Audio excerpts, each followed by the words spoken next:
তো ভিডিওটি শুরুতেই জানিয়ে দিই, আজকের এই ভিডিওটি যদি আপনাদের একটু হেল্পফুল বলে মনে হয় অবশ্যই একটি লাইক করে দিন এবং এই চ্যানেলে যদি আজই নতুন এসে থাকেন এখনই চ্যানেলটিকে সাবস্ক্রাইব করে রাখুন, কারণ হোয়াটসঅ্যাপে যে কোনো নতুন সমস্যা দেখা দিলে তার সমাধানের ভিডিও কিংবা হোয়াটসঅ্যাপে যে কোনো নতুন আপডেট এলে তার ফুল ডিটেলসে ভিডিও আপনারা কিন্তু অবশ্যই এই চ্যানেলে পেয়ে যাবেন। তাই জন্য অবশ্যই চ্যানেলটিকে এখনই সাবস্ক্রাইব করে রাখুন। তো চলুন এবারে মেন ভিডিওটি শুরু করা যাক।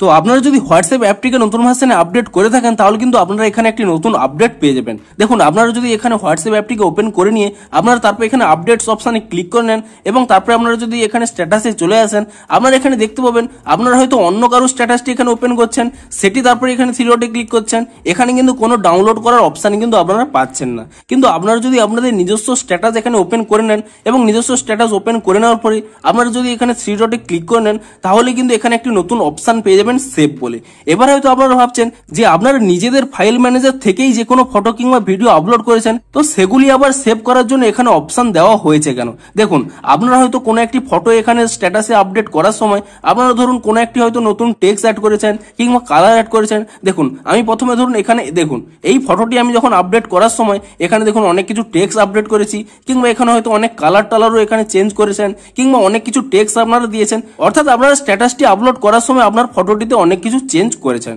তো তারপরে দেখুন আপনারা হয়তো চাইছেন যে এই ফটোটিকেই আপনাদের গ্যালারিতে সেভ করতে, তো তার জন্য কি করবেন, আপনারা এখানে থ্রি ডটে ক্লিক করে নেবেন এবং তারপরে এখানে সেভ অপশানে ক্লিক করে নেবেন এবং তাহলে কিন্তু আপনাদের গ্যালারিতে এই এডিট করে নেওয়া ফটোটিই কিন্তু সেভ হয়ে যাবে। তো শুধুমাত্র এখানে ফটোর ক্ষেত্রেই নয়, আপনারা হয়তো কোনো একটি ভিডিও ধরুন আপনাদের হয়তো একটি লং ভিডিও রয়েছে, আপনারা হয়তো 15 সেকেন্ড কিংবা এখানে 60 সেকেন্ড আপনারা কিন্তু এখানে কেটে নিয়ে আপনারা হয়তো কোনো একটি ভিডিও স্ট্যাটাসটি আপলোড করেছেন কিংবা আপলোড করার সময় আপনারা হয়তো কোনো একটি টেক্সট অ্যাড করেছেন, কোনো ইমোজি অ্যাড করেছেন, অর্থাৎ যে কোনো টাইপের আপনারা কিন্তু এডিট করেছেন এবং সেই এডিট করে নেওয়া ভিডিওটি আপনারা যদি আপনাদের গ্যালারিতে সেভ করতে চান, তো তার জন্য কি করবেন, আপনাদের এই স্ট্যাটাসটি আপনারা যে ভিডিওটি আপলোড করেছেন তা ওপেন করে নেবেন এবং তারপর এখানে থ্রি ডটে ক্লিক করে নেবেন এবং তারপর এখানে সেভ অপশানে ক্লিক করে নেবেন এবং তাহলেই কিন্তু সেই এডিট করে নেওয়া ভিডিওটি আপনাদের কিন্তু গ্যালারিতে ডাউনলোড কিংবা সেভ হয়ে যাবে। তো এভাবেই কিন্তু আপনাদের হোয়াটসঅ্যাপ স্ট্যাটাসে আপলোড করার সময় যে কোনো ফটো কিংবা ভিডিও যদি আপনারা এডিট করে আপলোড করে থাকেন তা কিন্তু ইজিলি এখান থেকে কিন্তু সেভ করে রাখতে পারবেন আপনাদের গ্যালারিতে। তো ভিডিওটির নিচে আপনারা কমেন্ট করে জানান যে আপনারা এই নতুন আপডেটটি পেয়েছেন নাকি এবং যদি পেয়ে থাকেন